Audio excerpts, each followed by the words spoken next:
berita akhir zaman, sungguh telah datang seorang Rasul dari kalangan kamu sendiri.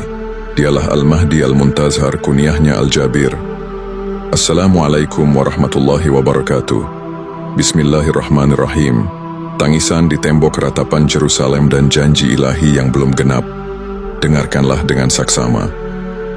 Bayangkanlah sebuah peristiwa yang telah terukir dalam sejarah. Sebuah penantian yang mendalam dan penuh harap telah berlangsung selama ribuan tahun lamanya.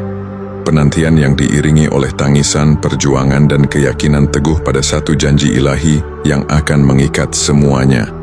Lihatlah, di hadapan tembok ratapan yang megah di Yerusalem, kaum Bani Israel menangis. Bukan tangisan kemarahan yang membara, bukan pula tangisan yang menuntut peperangan. Ini adalah tangisan yang jauh lebih dalam, sebuah ratapan penuh kepedihan yang menusuk jiwa.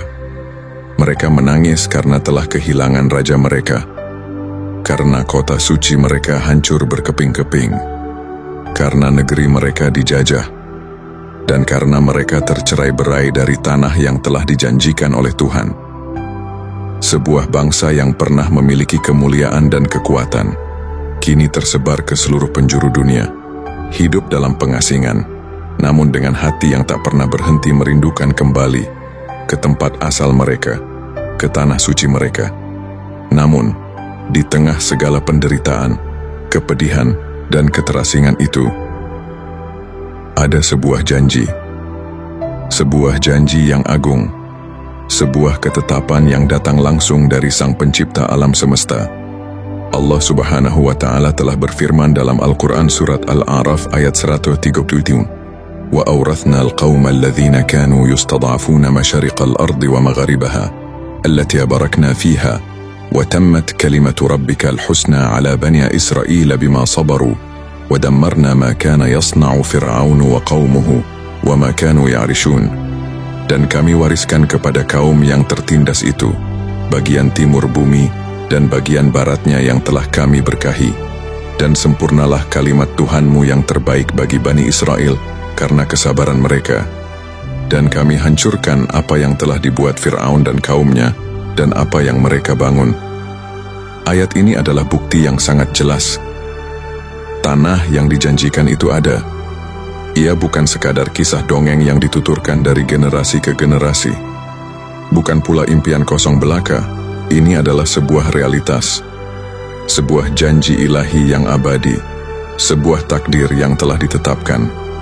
Nabi Musa alaihi salam diutus dengan misi mulia untuk membawa Bani Israel ke tanah yang penuh berkah itu setelah mereka dibebaskan dari perbudakan Fir'aun. Namun sejarah mencatat dengan gamblang, Bani Israel belum pernah sepenuhnya menguasai tanah tersebut. Selalu ada bagian yang belum tercapai. Sebuah janji yang belum genap sempurna. Sebuah takdir yang masih menanti untuk digenapi di akhir zaman. Sehingga sampai hari ini, penantian itu terus berlanjut. Dalam setiap doa yang dipanjatkan di hadapan tembok ratapan, dalam setiap tetesan air mata yang jatuh, mereka memegang teguh keyakinan yang tak tergoyahkan. Mereka percaya dengan iman yang dalam bahwa akan datang seorang raja akhir zaman, seorang raja yang bukan sembarang raja, melainkan sosok yang lahir dari keturunan mulia Nabi Daud alaihi salam, dari garis keturunan para nabi yang telah dihormati selama berabad-abad. Raja ini, menurut keyakinan mereka, adalah sosok yang akan membebaskan mereka dari segala bentuk penindasan, yang akan menyatukan mereka kembali sebagai satu bangsa yang kuat, dan yang terpenting, akan memimpin seluruh dunia dalam keadilan sejati yang belum pernah ada sebelumnya. Mereka menyebutnya dengan satu nama yang penuh makna dan kesakralan, Mesias, atau dalam bahasa Ibrani, Masyiach. Keyakinan akan sosok penyelamat di akhir zaman ini tidak hanya terbatas pada satu tradisi saja. Mari kita selami lebih dalam nubuat-nubuat yang menguatkan keyakinan ini. Dalam kitab Yesaya pasal 11 ayat 1 dan 2 dari Perjanjian Lama, suatu tunas akan keluar dari tunggul Isai, dan taruk yang akan tumbuh dari akar-akarnya akan berbuah. Roh Tuhan akan ada padanya, roh hikmat dan pengertian, roh nasihat dan keperkasaan, roh pengenalan dan takut akan Tuhan. Nubuat ini, bagi kaum Yahudi, adalah gambaran jelas tentang kedatangan Mesias mereka, sang penyelamat yang akan muncul dari keturunan Raja Daud.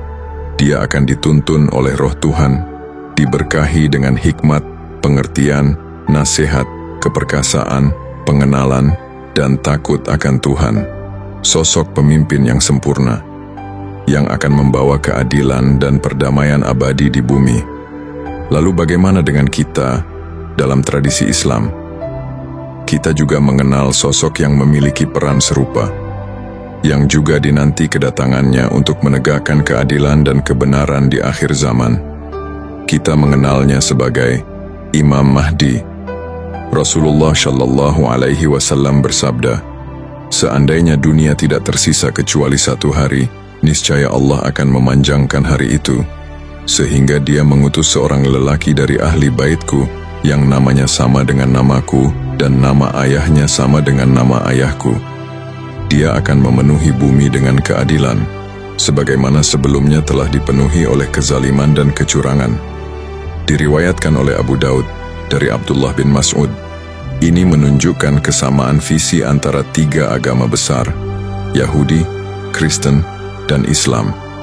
Mereka semua menanti kedatangan seorang pemimpin agung di akhir zaman, yang akan membawa keadilan, perdamaian, dan pembaharuan bagi seluruh umat manusia. Dua keyakinan yang berbeda dalam nama dan detail, namun memiliki satu harapan yang sama, kedatangan satu sosok yang membawa keadilan ilahi dan mengembalikan manusia pada kebenaran sejati kitab suci. Penantian ini bukan hanya milik satu bangsa atau satu agama, tetapi sebuah penantian universal akan keadilan dan kedamaian yang hakiki yang dijanjikan oleh Tuhan kepada hamba-hambanya. Bersiaplah, karena babak selanjutnya akan membawa kita pada pertanda besar. Sebuah isyarat yang mungkin telah terhampar di depan mata kita, menanti untuk dikenali, menanti untuk digenapi. Isyarat yang akan mengubah cara pandang kita tentang akhir zaman. Bersambung part 2. Waalaikumsalam warahmatullahi wabarakatuh.